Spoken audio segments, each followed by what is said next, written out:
place, there's our island. It's named, the word means seal heart. You can see the big rock that's part of that island that has that shape, and there's Umanak scattered across the rock. There's the little harbor of Umanak, and you see these fish drying everywhere. They catch fish, and the way they keep them over time is drying them. We had to make up our own menus and then make up a shopping list and then go to what was actually an amazingly good grocery store under the circumstances in a country that raises almost no food, a little bit now. And there we are, practically buying out the entire store for 10 people, 12 days. We did buy some fresh food like potatoes and carrots and cabbage and some apples that were actually very good. And then we're being taken from Umanak to our campsite. So this is the boat we are on, heading out, and that other boat had our kayaks on it. You can see them there. That's my daughter, and that's Chuck reading the map to figure out where we're going. And then, you know, once you're in Greenland, icebergs are everywhere.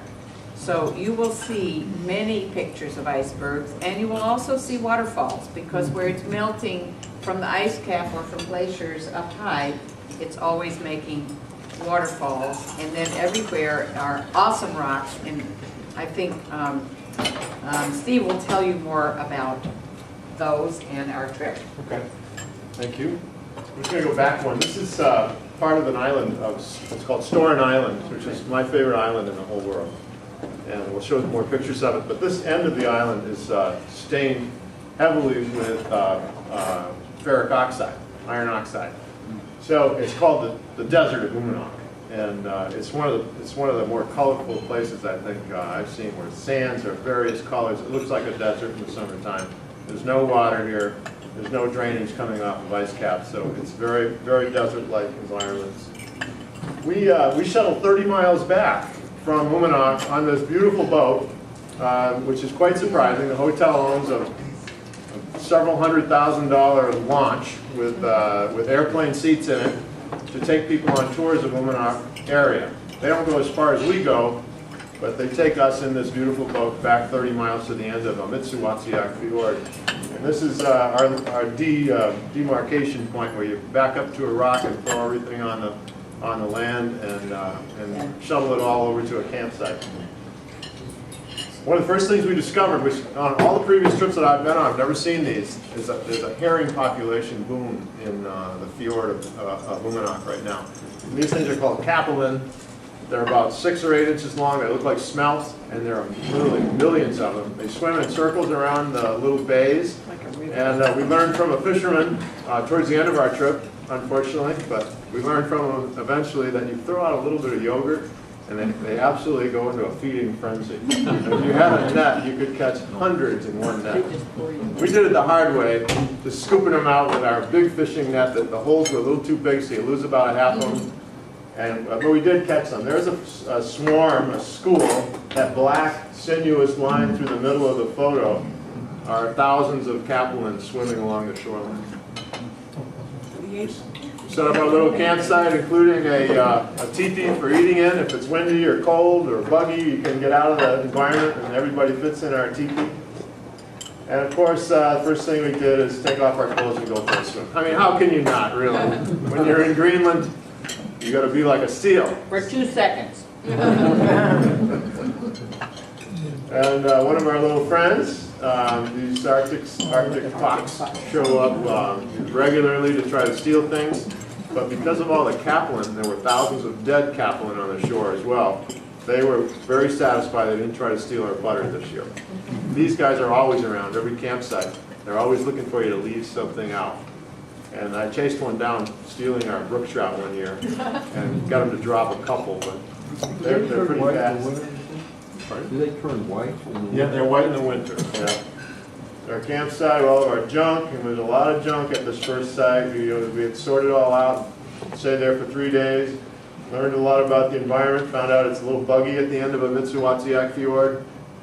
Not as bad sometimes as it is in Ely, but These mosquitoes in the Arctic are big and slow, and if you have a bunch on the back of your neck and you wipe them with your hand, it looks like hamburger.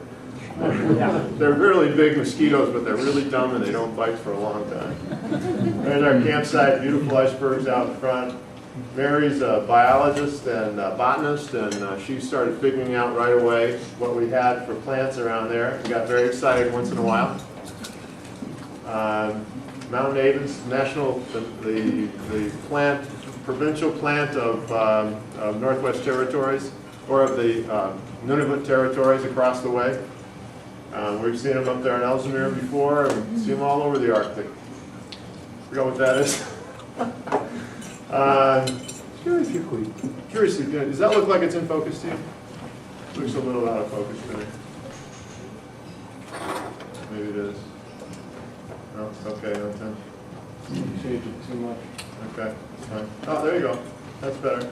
Okay, Yep, thanks. there you go. Yeah. Is that right? How we're rolling, Nance? Looks like. Yeah.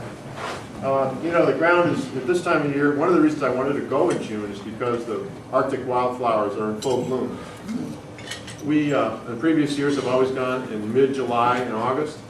And that's the reason for that was because we were told originally that the ice doesn't go out until June. So you really can't paddle in June. You don't know if the ice is going to be out. Oh, wow. This year, as a clear sign of global warming, the ice in the Umanak fjords almost didn't even form. It was only on the fjords for about 5 weeks, and it went out in April, which kind of reminds us of the boundary waters, because it went out here on April 1st as well. But we could have actually started our trip in May, which is 2 months earlier than normal. And that's a clear indication of changes in the high Arctic. So it's just off our campsite. I'll just kind of flip through some of these fast because they're just images of that first couple days. Yeah, we'll go back one. Steve Wilson is Mary Shett's husband. He's been here before, and we're trying to get him. He's the director of this area of Minnesota for the DNR natural scientific areas. It's a Lapland longspur, a common bird there. There aren't many species, but there's a lot of them. Took a hike up to the top of a hill here and encountered arnica, beautiful yellow flowers blooming, and river beauties, which is a type of fireweed that you're familiar with. It's on bloom right here, right now, but this is a different species. That's looking down at our campsite from about 1,000 feet up. Beautiful hike to the top of this hill that I do every time I go there because the views are incredible. That's a different fjord in the background than the one we paddle on, and there's lakes all the way up the hills. And views of the ice cap. This is a stream draining through very dark, dirt-covered ice right off the Greenland ice cap, probably falling 2,000 feet to the ocean. Okay, there we go. Great views, great hiking, easy to see where you've been on a sunny day, and the colors are stunning, I think. This is a view of another calving glacier. You saw a little bit of the one in Ilulissat. This is at the end of one of the fjords in Umanak.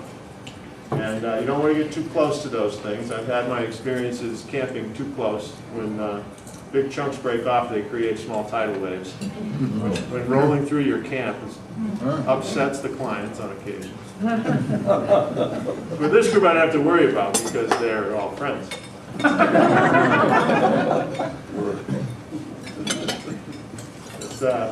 Finding our way down was a little harder than finding our way up, but we managed.